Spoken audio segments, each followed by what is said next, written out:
Hi everyone, and welcome back to another plant propagation video. Today we are going to show you how to propagate barbecue rosemary. This is a very popular plant in the nursery and offers the double whammy of not only being a hardy perennial landscape specimen, but an edible herb too. You can also easily prune this rosemary form into topiary, allowing you to earn a larger revenue for your plants. In this video we are going to show you how to propagate barbecue rosemary from cuttings, looking at methods for both the nursery owner and hobbyist. We also did a quick experiment on rooting rosemary in water, and we are going to share some interesting results with you at the end of the video. As usual, you can find all this information in our ebook, the link will be in the description below. When you first take your cuttings, you need to select mother plants that have new season growth that has had a few months to harden up a bit. When you look at a rosemary stem, this is how you can identify the best growth to cut from. The bottoms of the stems are usually too woody and will not root easily. The middle of the stem is the perfect spot to cut. It is not too hard and not too soft. If you can bend the stems like this, then it is the perfect woodiness. Keep in mind that the very tips of the stems can be too soft, but you can always try use them and see how they work for you. It is easier to first take lots of long stems and then cut them into smaller pieces.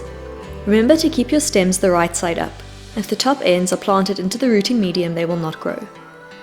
Using the tips of your fingers, remove the leaves from the lower halves of the stems, and that's all it takes to prepare your cuttings.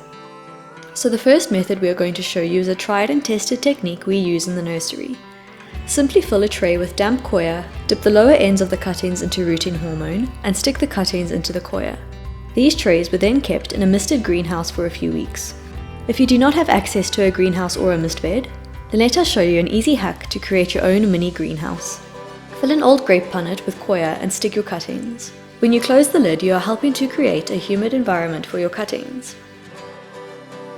The last method we are going to check out is probably best suited to hobbyist propagators. We used some glass jars with a nifty wire lid and used this lid to support the cuttings in the jar. An old blueberry punnet could work well too, as the lids often come with pre-made holes, perfect to prop up the cuttings. After prepping the cuttings like we described earlier, we simply put the cuttings in their containers filled with water. You'll need to make sure your cuttings are long enough to sink deep into the water below, so in this case, longer cuttings would work best. In just 4 weeks, the cuttings in the coir trays all had a well-developed root system, strong enough to bind the coir in the cells. The foliage was also very healthy.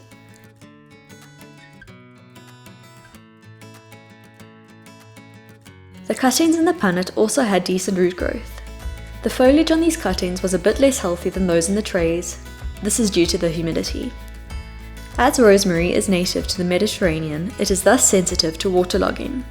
So, if you are looking for high quality cuttings for nursery production, opt for the trays as they allow more airflow through the cuttings and will ensure a greater success rate.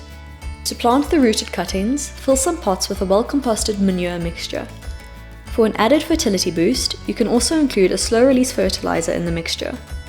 Keep in mind that slow-release fertilizers are often an expensive addition if you include it in all of your pots, so you will need to determine if you can rationalize such an addition in your nursery. And this is what the cuttings looked like a few months later.